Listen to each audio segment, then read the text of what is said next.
On commence en musique et en chanson avec vous, Didine, votre groupe Emzi, qui veut dire en kabyle jadis, comme avant, est de retour donc avec Atas. On va commencer sans plus attendre par un extrait de votre titre, le premier titre qui s'appelle Ayado, le vent.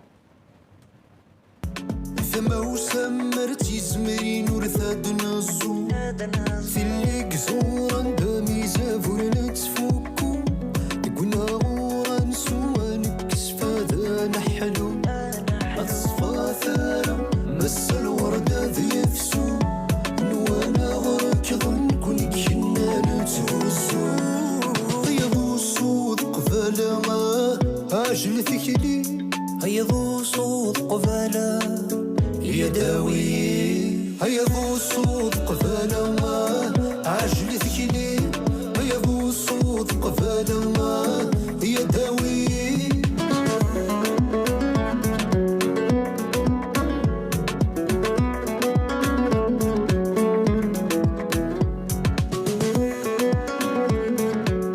Ayado, le vent. Didine, que raconte cette chanson ?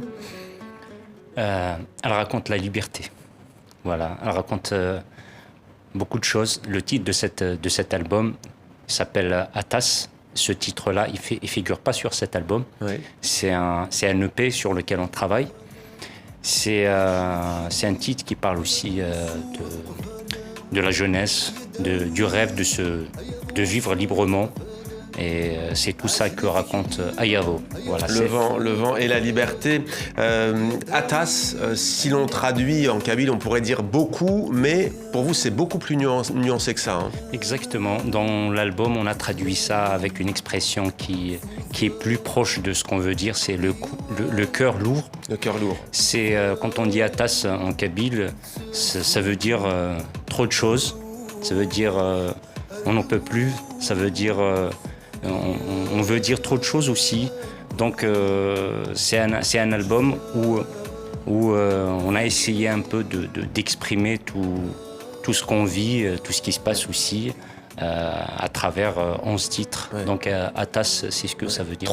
Trop, mais dans le monde en général, ou vous pensez à l'Algérie ? On pense plus particulièrement à la Kabylie parce que c'est une région où on a vécu, où on a grandi. C'est une culture qu'on connaît plus, qu'on maîtrise plus parce que c'est comme ça. Et donc on est comme une caisse de résonance de cette région-là, de cette culture. Après, beaucoup de gens peuvent s'identifier dans cet album, dans ce qu'on fait en Algérie, en France et partout. Atas, on pourrait penser aussi aux incendies qui ont ravagé plusieurs régions d'Algérie, notamment la Kabylie. Exactement. J'ai pas salué les gens au début, donc je profite de l'occasion pour dire Azzoul et bonjour à tous les amis qui nous regardent. Ce qui s'est passé en Kabylie, c'est sans précédent. C'est des incendies, des feux pendant une semaine qui ont ravagé toute la région kabyle.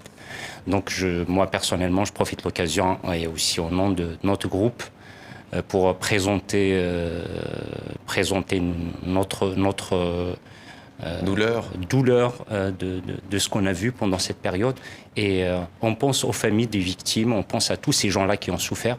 Et j'espère que la région sera assez forte pour se relever et y aller de l'avant. Alors, autre titre, cette fois en tout cas, il fait bel et bien partie de cet album Atas al-Rivam, ça veut dire ton absence.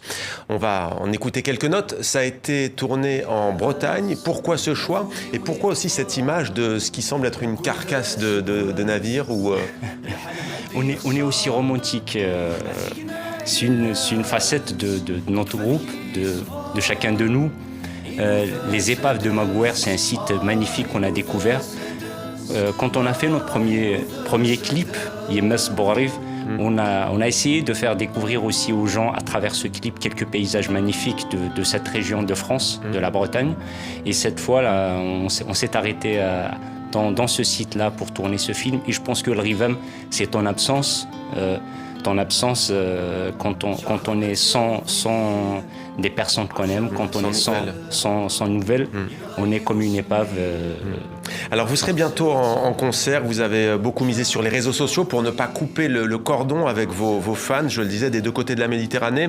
28 novembre au Cabaret Sauvage, rendez-vous événement. On imagine que Vous en rêviez de revenir sur scène? Ça nous manque beaucoup. On a souffert, comme tous les artistes, de cette période de Covid. Et on est très content de reprendre parce que le public il fait partie du travail qu'on fait. MZIK, c'est comme j'ai dit, c'est toujours un artiste et un public. Donc on reprend, on fait un concert de sortie de l'album le 28 novembre au Cabaret Sauvage.